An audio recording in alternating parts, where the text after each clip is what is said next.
name is Tia Teriak, and I am very proud to be a member of the Concord Hospital Trust team. During this time when the coronavirus is disrupting our lives and driving us all crazy, it's also preventing us from having in-person gatherings. So the Trust is embracing modern technology to continue to connect with people and offer opportunities for timely education. Thank you for choosing to join us for today's webinar. It gives me great pleasure to introduce our guest speaker. Vince McElligott is Vice President and Regional Manager with Thompson and Associates, where he provides charitable estate planning and major and planned gift consulting services to nonprofit organizations across our country. Vince holds a Bachelor's of Business Administration from Montana State University, a place he dearly loves, and he has over 30 years of philanthropic experience. In 2018, Vince began working with the Concord Hospital Trust, providing complimentary and highly confidential, with no obligation, consulting services on values-based estate planning. We are pleased to have Vince with us today to share important information on the CARES Act and the SECURE Act and how each of these may affect you. As Vince, a couple of housekeeping things. It might be good if you mute your microphone unless you need to speak. This will avoid background noises, and usually when there's a lot of people on, that happens, and then it can be disturbing. So the quiet is good.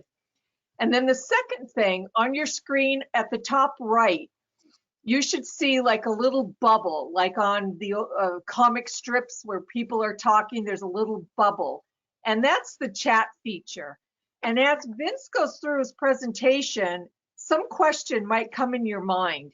And so what we encourage you to do is go ahead and click on the chat feature and go ahead and type your question while it's fresh in your mind. And then at the end of his presentation, Vince will go over any questions that have been submitted and then any other questions that come up at the end. So with that, I'm going to turn it over to Vince. And thank you, Vince, very much for coming and being with us in this virtual way today. Well, thank you very much, Tia. I appreciate being with Concord Hospital Trust today and all of you. I know we're in different times, and we talked a little bit about it kind of as people were coming in today about what social distancing and kind of sheltering in your homes and things has changed our lives so much. And one of the things that I presented a couple times in the past is some estate planning, basic estate planning workshops. And I was asked by the trust and a few of the board members to provide a little bit of update on some of the most current acts. And so I'm going to talk about those today and COVID-19, as well as a little bit about in regard to estate planning and where we stand. So let me first off kind of start with this first slide that says, with every good presentation, we probably need to emphasize that this is very much an educational conversation we're having today. I don't encourage you to act on anything you may learn today. It's a good opportunity, though, to hopefully capture some new ideas, to learn a little bit about the current laws, but without a doubt, there is no substitute for well-qualified, highly trained advisors that have a fiduciary duty and responsibility to you as their client. So that's my legal disclosure, if I will. It's great to check in. I know we're all kind of thinking about this new normal, and Marcia and I had a little conversation as people are coming on board today. And I think, this pandemic has really changed a lot of how we are and what we do today. I think for myself, my family is doing well. I have my daughter who lives in Spokane, Washington. She is actually a funeral director. Her life has changed a little bit there with being an essential employee, kind of on the end of life discussions, but certainly it's really impacted her. But I think it's also impacted the way we do business. A lot of my work is being distant. My son actually works in hospitals with a medical products company and does, he's in a lot of surgeries. So he is not actually in, or hasn't been in any surgeries until this last week. So things have changed greatly. And as we've kind of settled into this new normal, I think one of the things that's really come up is, one, we need to think about what we're most thankful for, and often it is family. And it gets back to what I do and what I encourage is that reflection of family and reflection of values, and clearly what's most important to us. So the agenda for today is to talk about a few things. One, I want to talk a little bit about how things are different. The CARES Act, which was signed this last month by the president, and then a supplemental CARES component that's come on after that. The Secure Act, which was signed in December of 2019. I want to talk a little bit about some of the gifts that people are making today. How do you know if you need to update your current plan? What's different? Are some of these laws impacting or making your estate plan out of date? And are there ways to avoid unnecessary taxes on your assets? Planning for children, planning for grandchildren, or can I leave my money that would otherwise go to government through the taxes to local charities? So let me jump in. Clearly, things are different today. Who would have thought in February we would have seen the kind of hit we've seen to the economy? So far, over 21 million jobs have been lost.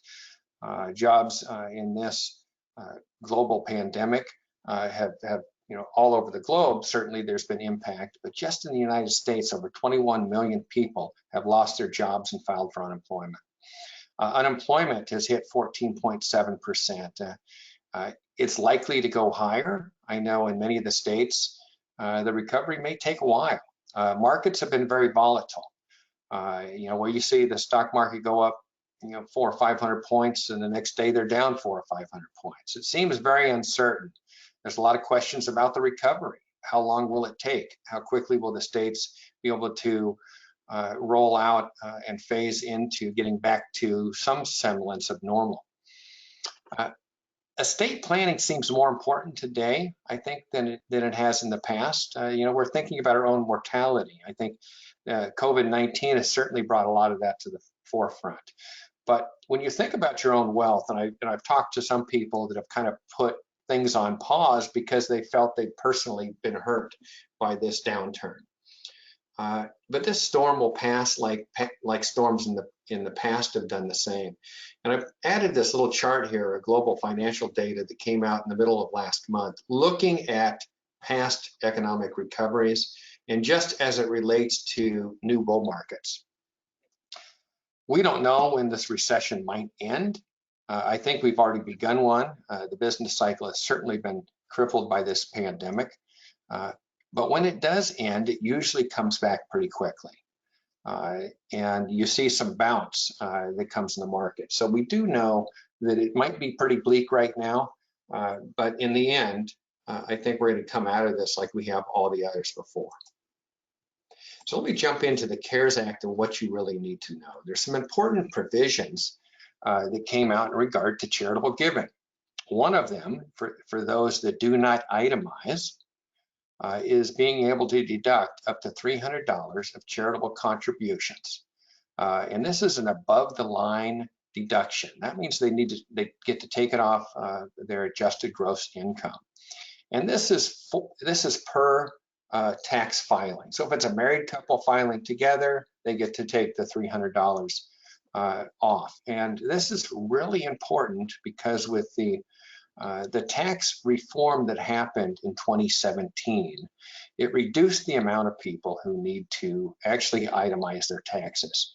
It reduced from about 32% to somewhere between 14 to 16% of tax filers today that itemize. So most of the people do not itemize. And yet most people are generous. Most people do make gifts on an annual basis. About 85% of the population makes charitable gifts. So this is an extra tax benefit for those that don't itemize, and they can still take the standard deduction.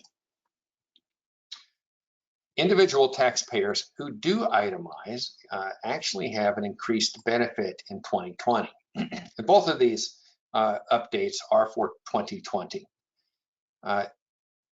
You're able to deduct up to 100% of your adjusted gross income for cash contributions to public charities. The past rule that came into effect in the 2020, or excuse me, in the 2017 tax reform allowed up to 60%. Now, why is this important? It's important for those that are thinking about making major contributions. It may also be important for those donors who have pledged a contribution over a number of years to a charity that they care about. It may make sense to talk to your CPA, to your tax preparer, and say, would it make sense for me to front load some of those gifts, or maybe all of them, in 2020 and take advantage of this opportunity to deduct full or the 100% of my adjusted gross income. If you're part of a corporation, there's some additional tax benefits. Also being able to deduct 25% of income, also up from 10%. These limits, however, do not apply to private foundations or donor-advised funds.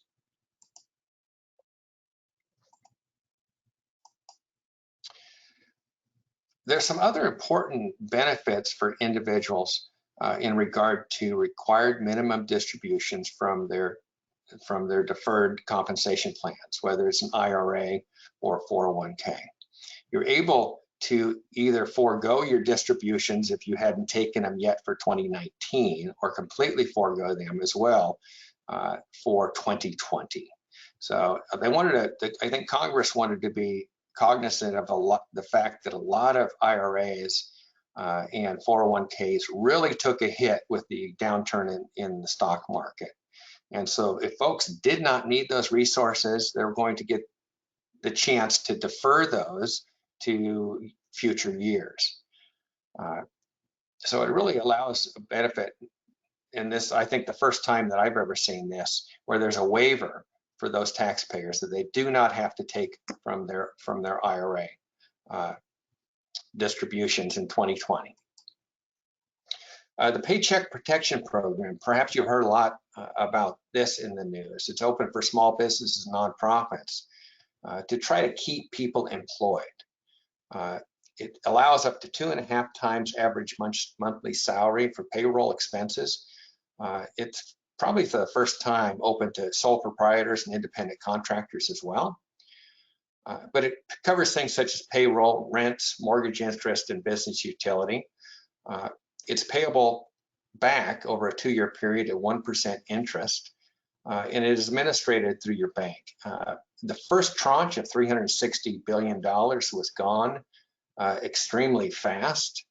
So Congress went back and they added kind of a supplemental CARES Act with another $310 billion. Last I heard, about 40% of that was still available. Unfortunately, I think for those businesses that are closed, such as restaurants and others, it makes it difficult for them to actually apply for this and get the forgiveness that comes with it. These loans can be forgiven if 75% of those are used on salaries. Well, if your restaurant's not open, you're not going to bring your employees back. And so some business probably haven't benefited that much, and others have. I do think without this, there probably would be even increased unemployment. And this, as you know, there's some continued discussions in Washington right now about what do we do next to try to help folks. There's an economic injury disaster loan that's also available. Those are advances that are provided. These are also 100% forgivable up to $10,000. But then they've adjusted this several times and come back and reduced it to $1,000 per employee. They're available for sole proprietorships, independent contractors, and self-employed persons. And for those that experience a loss through COVID-19. These do not have to be repaid. You apply directly through the Small Business Administration. In addition to those, there's other economic injury disaster loans. These were originally loans available to companies up to $2 million. They have since come back in the last week and made another ruling and reduced that amount to $150,000. So it does give kind of a bridge to those companies to continue to operate. Hopefully it keeps some people off the unemployment lines and helps some of these companies that are severely impacted from the downturn and the forced shuttering of their businesses to have some relief. In regard to the Secure Act is setting up every community for retirement enhancement. And so it has some important provisions in the Secure Act. Number one, the Secure Act was passed last December 2019, and it predominantly dealt with retirement plans. Number one, it repealed the maximum age for those willing to contribute to a regular IRA. So now anyone who has income and is working can contribute to an IRA. It also extends the age of those having to begin taking the required minimum distributions. As you know, in the past, it's been 70 and a half is when you had to start taking from the IRA, whether you really wanted to or not. You could defer up until that age. Well, they've added 1.5 years to that. So it effectively increases the starting age for IRA owners who had not reached 70 and a half by December 31st to stretch it out another 1.5 years.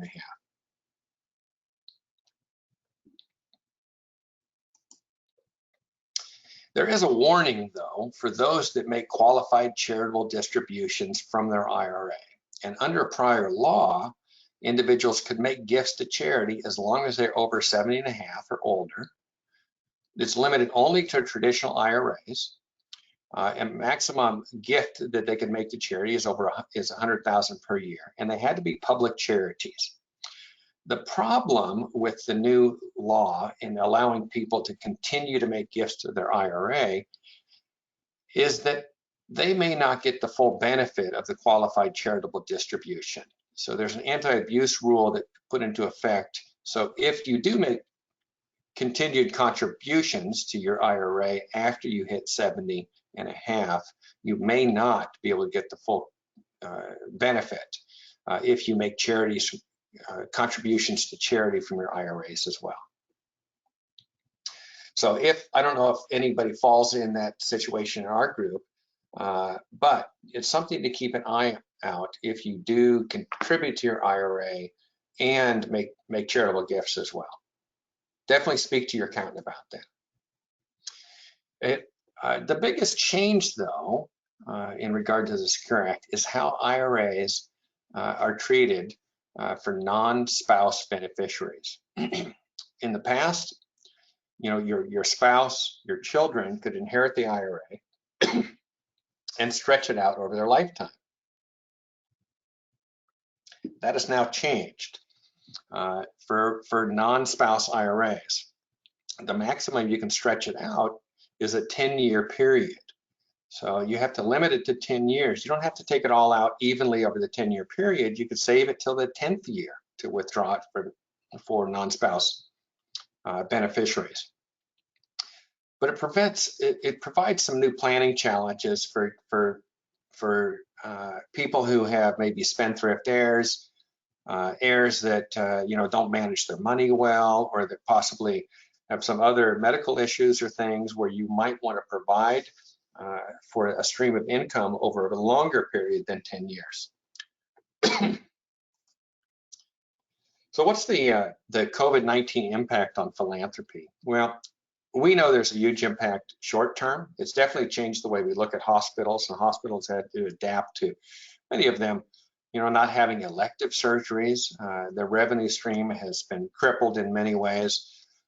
They've had to make major upgrades and changes, but it's also change the way we look at supporting some of these organizations. I don't know what it's like in New Hampshire today, but I do know here in Houston and across the state of Texas, there's been a huge demand on food banks. There are many people in our communities that don't have the resources to not have a paycheck and pay their rent and other things. So charities have had to really step up a pretty significant role.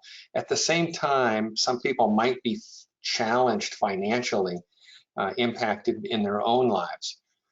But the truth of the matter is not everyone has been impacted financially by the crisis, but almost everyone has had an emotional impact. If we look at the news, we turn on the TV, and we talk to our friends in this manner where we're on GoToMeeting or Zoom, it's different. We know that things will be different in the future. So I think it's very important that we look at our own community and see what we can do to help. With every crisis, there's an opportunity for donor heroism.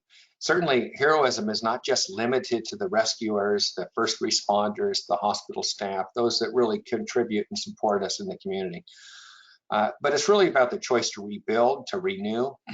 The picture that you see right here of the 3 masks, those were actually 3 of about 265 masks that my 91-year-old mother-in-law, who lives in Montana in a retirement community, has been making for a lot of different staff at the retirement community. She sent some to the VA hospital in Spokane, Washington, to other organizations that requested them. And so, she's a remarkable lady, one who has really stepped up and wanted to make an impact. And so heroism, when you think about charity and giving, can be very different than just writing a check. The family that you see in this picture is doctors from Concord Hospital. There was a lot of donated masks that came in that were created in the community. So they're cleaning and sorting and preparing those for distribution. And I'm sure you've seen many articles and different things in the community, but Concord has many heroes, just like they do here in my own community. And my mother-in-law in Helena, Montana is doing her part. So it's just amazing what comes out of and the great stories that come out of this tragedy. When you think about other types of gifts that work, many individuals that I've talked to have donor advised funds. They've created a donor advised fund at the Community Foundation. And these gifts have already been made, so it doesn't really affect the donor, his financial situation or security right now. And these are often the types of gifts that donors can make and support charities right now and make a pretty big impact. And we've seen in last downturns like this, where donor advised funds and private foundations really are some of the leading contributors to kind of help you after a major economic downturn like the one we have right now. Other types of gifts that really make sense are appreciated asset gifts. You can avoid capital gains taxes, and you can also get a tax deduction. It's a much more powerful gift for a donor to make than a checkbook gift. And let me give you just a quick example. A donor makes a $100,000 gift to a nonprofit that they love. They get a tax deduction. Let's say they're in the 37% tax bracket. The actual cost of that gift to them is $63,000. Likewise, if they had some stock or another appreciated asset that that they had purchased for $10,000, today it's worth $100,000. They have $90,000 of capital gains in that asset. So they not only save the $37,000 by not paying taxes on it, they also avoid capital gains taxes of $21,420. So the actual cost to that donor is $41,580.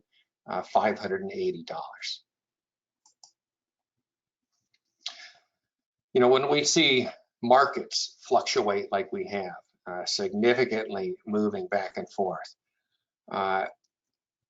those folks who rely on interest or a fixed income don't like to see the Federal Reserve slashing rates.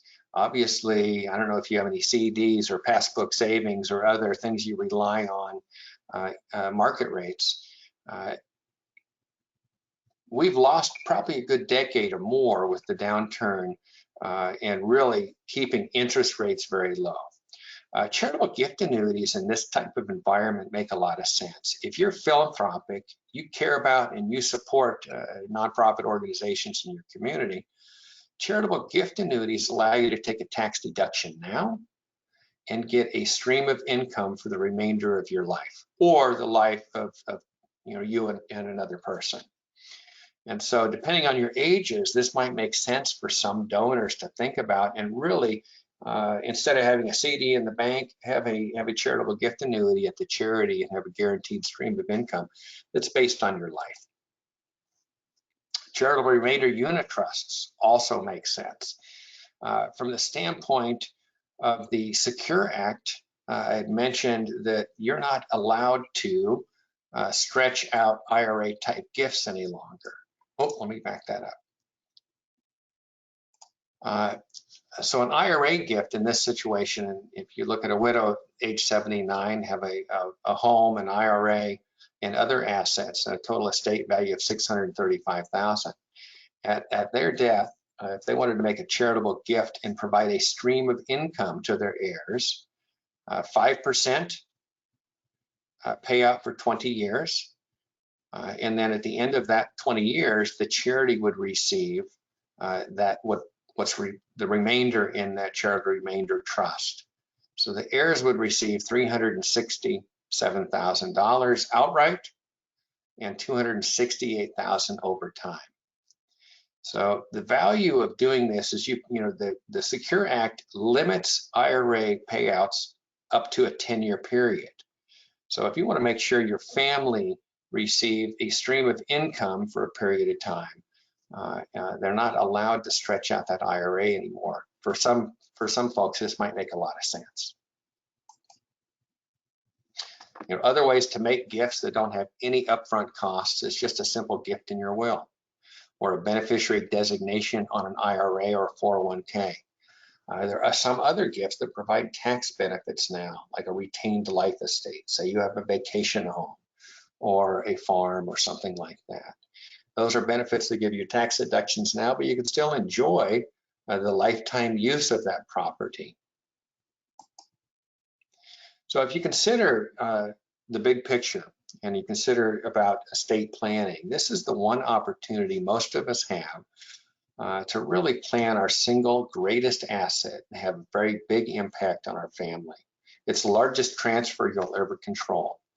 So planning this transfer can have a profoundly liberating and positive impact on your family and certainly breathe life into your future. So if you think about estate planning, it should start with really personal goals. What are your personal goals and objectives? We know COVID-19 has had a significant impact and increased importance. Just since March, we've seen a 40% increase in online searches for information about wills and trusts. COVID-19 clearly reminds us of our own mortality. If you take a look at the evening news, every night they're talking about it. It's almost every story comes back to it. Historically, estate gifts to charity increases after a financial downturn, probably because individuals still want to help, but they're not sure how to do it. So they may not be able to do things right now, partly because they may want to feel and hold those assets closer to them. So they're open to conversations about other ways that they might be able to help the charity. And if you take a look at the hospital, for example, we've definitely seen in this period, since the middle of March and before, the importance that healthcare has, both the healthcare providers and the action that they've had to take in this situation, but they're also the key to defeating this virus, both locally, and making sure in regard to creating a virus on the national and international scene. I would ask you to take a look at my family. I have 7 brothers and sisters. This is a family taken a couple years ago when my family all got together. My father wanted to have a family reunion. The gentleman in the center, He was 89 in March when he passed away. My 7 brothers and sisters, we have multiple kids. My brother on, I guess it's the left there, he's been married 3 times, has children from all 3 marriages. My sister, who is standing next to my father on the right side, has never been married and has no children. I'm a widower. You know, you think about family and your personal goals, your personal objectives are very much about you. And so when you think about estate planning, it should start with an assessment. You know, I would venture to guess that your family is different than mine. That you can't, you know, have a cookie cutter approach and probably address the issues that are important to you in your life. I know in my family, there's children that are in their 30s, or my father had grandchildren in their 30s, and the ones in the very front were like 6 and 7. And so it's a big span. There's a lot of, can you hear me? Okay. Yes? Yes, I can hear you. Okay. Yeah. Okay, I'm sorry. Nope. So let me jump on to, you know, Americans without wills at the time of their death, about 50% of them do not have wills. 50% of them do. So if you're in a situation where you need to update your plan, you're in good company. You know, even those that have wills, about 25% of them are probably 10 to 15 years old or older. What are some of the common estate planning goals we have? Accumulate and build estates, improve and maintain a standard of living through retirement, provide for care in case of disability, and then transfer assets to family and other beneficiaries. One of the questions that I like to propose, you know, is your plan up to date? You know, so what are some of the internal factors that might question that? Certainly net worth changes, family dynamics, you know, marriages, divorce, new grandchildren, you know, people changing in your life, goals and objectives, and thinking about some of the laws that I'd mentioned that had changed, whether it's the CARES Act, which really doesn't have a big impact on estate planning. It does have on some charitable gifts, but the Secure Act certainly does. And then estate planning tools, what makes sense to work and provide for security for your family. What many people might think their estate looks like is, you know, loading one of these 3 buckets or more than one. Everything's going to the heirs. It's seldom that way, although I have seen some estates where, yes, everything could go to the heirs and there's no taxes due. We do know the estate tax at the federal level is $11,540,000. So for most people, it's not going to be an issue. And I know the state of New Hampshire does not have an estate tax.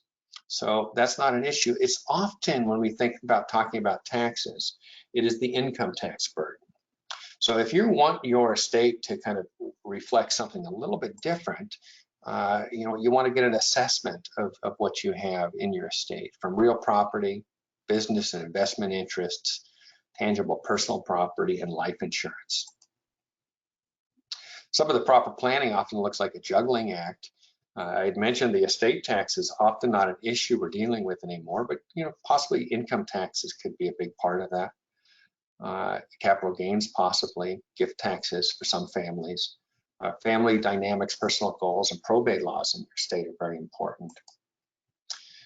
If you look at the financial building blocks of a sound estate plan, the foundation should be the financial power of attorney, the power of attorney, and the living will. Then you have the last will and testament. You might have a revocable living trust. I do know that there are a lot of clients that I've talked to, planning clients in New Hampshire, that do have revocable living trusts. And so that may be an important part of your plan. And then some basic or advanced asset planning in regard to charity and other things. So why do estate gifts make sense now? I mentioned this earlier, you may want to hold on to your wealth. Certainly during this crisis, it made you kind of evaluate, and certainly all of us, as we've seen the asset values fluctuation, you may not be comfortable to make gifts outright. Most estate gifts do take place after we no longer need those assets, after the surviving spouse is gone as well. It's revocable, so you can always change your mind. It can be a percentage of your estate, which also varies the ups and downs. Irrevocable plan gifts can also help with financial security. I'd mentioned one of those, actually a couple of those, is the charitable gift annuity, which might actually enhance your financial security, or a retained life estate where you get some tax deductions now, but you're able to benefit and maintain and enjoy the use of that vacation home. Or perhaps you've even made some commitments in the past, but you feel that you might need to back away, or making a new gift today might just be too daunting. So a future gift in that sense might be a good plan B. Let me give you just a few examples. There might be some special situations. About the 60% of the estates we plan do have a philanthropic goal, but there's also other situations such as special needs trusts. So what happens when a special needs child passes and there's still resources there? Certainly those could be directed to charity once your family goals are met. Let me give you another example. Tax-savvy seniors, a retired doctor and nurse who are consistent donors to charity and already included a $1 million gift in their will for charity. And they have a non-taxable estate, value about $5 million, but they have $2 million in their IRA. So one gift modification is take the $1 million that they're going to give to charity through their will and convert it to a beneficiary designation on their IRA. It actually will increase the family's inheritance by about $240,000 if they're in the 24% tax bracket, because charities will not pay an income tax, but everyone else will. So you can actually still make that gift and increase the family inheritance. Another Appreciative Survivor is a lady that I've worked with this last year with another client. She's married for 60 years. Her husband had just lost his battle to cancer the year prior. And he was a retired Navy and had TRICARE. And TRICARE, she was so grateful that it paid all but $250 of his hospital bill. They were longtime donors to the charity. She lived a fairly modest life and was surprised by the accumulated wealth that they had. And her two sons were very successful and at doing well, and she wanted to make a significant gift to help those at the hospital who had never or did not have the same benefits that she had. And so she wanted to make a qualified charitable distribution from her IRA over a period of years, and then also include on the beneficiary form a gift to the charity if she did not survive those gifts that she had planned. The interesting thing for her is that she had a great conversation with the folks at the charity about creating a fund to support those families in need that have that just weren't able to either pay the hospital bill, or had to get a hotel room because they're from out of town, because their child was in the hospital, or whatever it may be. It was a way to help those that are in need that really weren't directly associated with her at all, but she knew that she had a great benefit and were really appreciative of the hospital and the care they provided. We've talked a little bit about charity. We've talked about other things. I want to give an opportunity or a shout out to the Concord Hospital Trust, who provides my services at no cost to anyone who may want to engage with me in regard to reviewing or creating an estate plan. We provide estate planning education and advice. We do not sell any products. We also don't solicit gifts for the hospital. We have talked a lot about charity today, but everything that we do is very much values driven. So I want you to know that I'm not a solicitor for the hospital, but it's often that people do have conversations with me about charity if they're interested. I'd also mentioned about 60% of those that I work with do contribute to charities they care about. Well, that also means about 40% of them don't. You're under no obligation to make a gift to the hospital if you go through this planning process. My obligation is to the planning clients. It is a confidential conversation, and it's no obligation to follow even those recommendations that I provide if you want to go a different route. But it's very much driven on your values. Our planning process is actually pretty simple. We begin with a values-based questionnaire. We clarify those values. Assets are quantified. I provide preliminary financials of your current plan and the recommended plan based on your values. And provide final recommendations are presented as well. One of the most important things I think we can do when we think about estate planning and our also providing not just valuables, but also transferring our beliefs and values to them as well. One of the things we encourage is a letters to loved ones.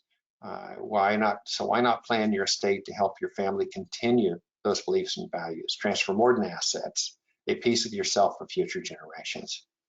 Now with that, I encourage you to, if you haven't put together a plan, I encourage you to do one. If you think it needs to be updated, I encourage you to start. I also ask you to think about your values and your goals and begin that planning process. If you'd like to work with me, please, I'm going to ask you to reach out to Tia. And right now, I'd be happy to open it up to any questions that you all have. Vince, we do. One of the questions we have is specifically, how will I need to change my estate plan based on the Secure Act? It depends on goals, what you would like to accomplish with your estate plan.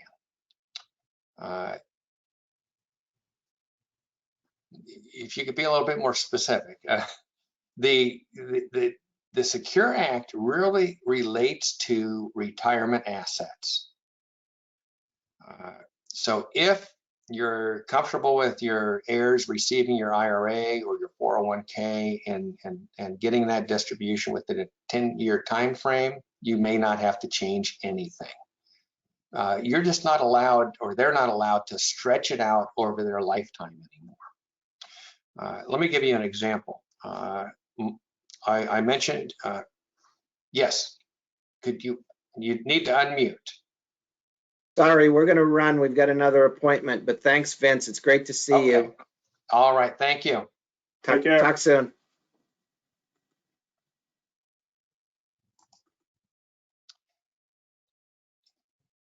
I'm going to jump back to the full group. For those who aren't concerned about how fast their heirs get it, they may not need to change it. If they want to stretch it out over a period of time, it might be a good time to have a conversation about that. Historically, one of the things we've recommended is using a conduit trust to allow those retirement funds to transfer through to the beneficiaries based on their life expectancy and just push out the required minimum distribution. That's not really a great solution any longer.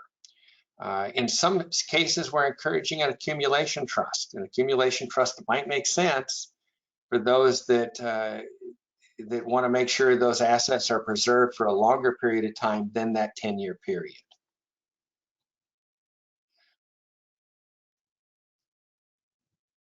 Any other questions? I didn't receive any others, Vince.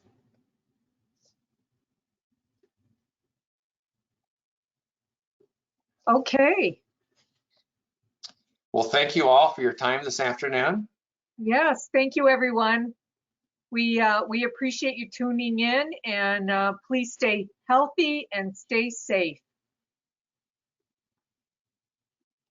Thanks, Vince. Thanks, Thank Vince. you all. Thanks, everybody. Bye, everyone. Thank you. Have a great day. All right. Bye-bye. Great.